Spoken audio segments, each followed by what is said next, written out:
Hey guys, I'm Joshua Vidovic from Vidovic Arts, and today we're working on some FlashGitz. Now these guys aren't your typical models from Games Workshop.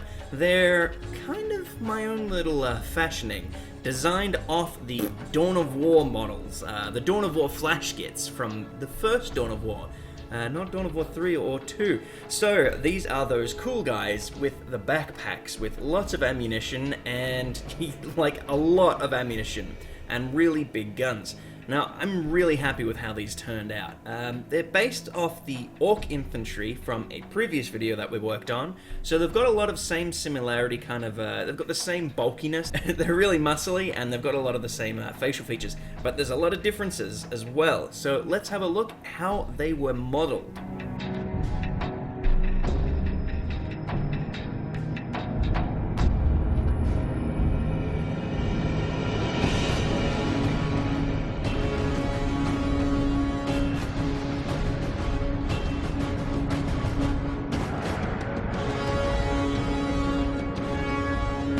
So the biggest difference between these guys and the infantry are the guns. They are big guns, and they've got a big barrel and massive bullets to show off. Now, my idea of FlashGitz is the idea that they're really flashy. Their bling is actually their bullets. So the characters who have more bullets to show off are more flashy and thus more respected among their comrades. So I decided to make their captain really flashy. Now, I don't know if you can see this guy. I'm going to put him up on the full screen. So if you can see this guy, he is really packed to the brim with guns and bullets, and he's ready to blast some holes into people. Now, this is a little over the top, but I really like the way he's turned out, and I think he was probably one of the most fun models that I've made so far. This entire project. So I hope you guys enjoy him as much as I do, because yeah, he's a really cool looking model. I almost forgot to compliment the scope on his revolver, which is absolutely hilarious. I think that's probably why I like him so much. He's just ridiculous.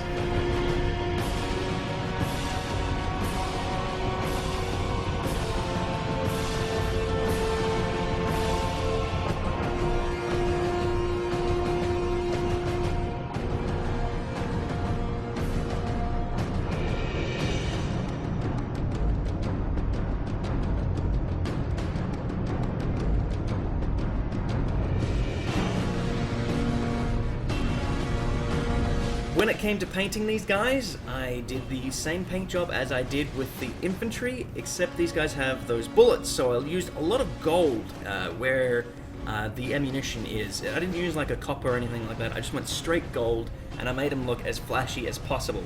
So that's pretty much how the model ended up looking at the end.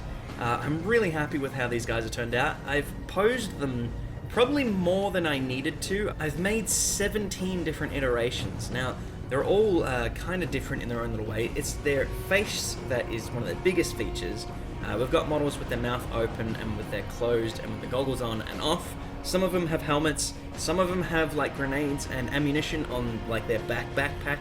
So they're all a little bit different. You don't have to print all of these in one go. In fact, I advise you don't, because I had a bit of trouble printing these guys in general. The main thing you're gonna need is supports, and I would advise maybe printing 1 or 2 of these guys at a time. They take around 5 hours for 2, and that's enough time to work out if they're gonna print properly. Yeah, don't print these in a big batch, just because you had a lot of problems with it, and I don't want you guys to have the same issues, because I've actually got other guys who are complete failures. I can show you the print right now.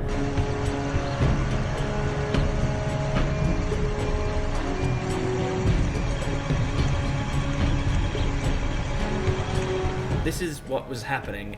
Basically, that first couple layers, they weren't sticking properly, and I tried it a couple times, and it was the same situation every time. I got lucky, and I went slow, and I got these guys. So don't rush these guys when you're printing them. That's my only suggestion for these models. Now, if you want to print these yourselves, you're more than welcome to head over to Thingiverse, and they're completely free. You just find it in the link in the description below, and get printing. Now, if you do print these up and paint them up, don't forget to post your makes over there, because I'm really adoring everyone's work so far, and the amount of support I'm getting for Orktober is really immense. I'm having the biggest blast of this entire YouTube channel. I've had so much fun talking to you guys and getting so much positive feedback from everyone. So hopefully we can keep that momentum going on to the following months, and I think I need to come up with an idea. I've had people suggesting Necron November and whatnot. I think I might do a single Necron because I wanted to before people even suggested it, but I don't want to devote an entire month to Necrons because I don't know what I would do for it, to be honest. I would actually like to work more on some of my own models and come back to the roots. Maybe make some of my own iterations of Lord of the Rings I've had as a suggestion. I'd really love to do that. Maybe like a single model a month or something like that. Yeah, I just want some ideas. If you got any, feel free to leave them in the comments section below, and it would be super helpful. Now, if you want to support this channel a little further, you're more than welcome to head over to Patreon, where you can pledge a couple dollars per video or per month. It's completely up to you, and you can get some access to some exclusive models. Now, I said in the previous video I might not have enough time to make more videos for Orktober, but I can definitely make some extra models and I'll post them over on Patreon if you're interested. Anyways, that's all for today. In the next video, I think we're going to be working on a war boss, so you can keep your ears and eyes peeled for that. Thank you so much. If you enjoy this, don't forget to subscribe and share it around with people who might be interested. And as always, stay awesome, everyone. See you guys.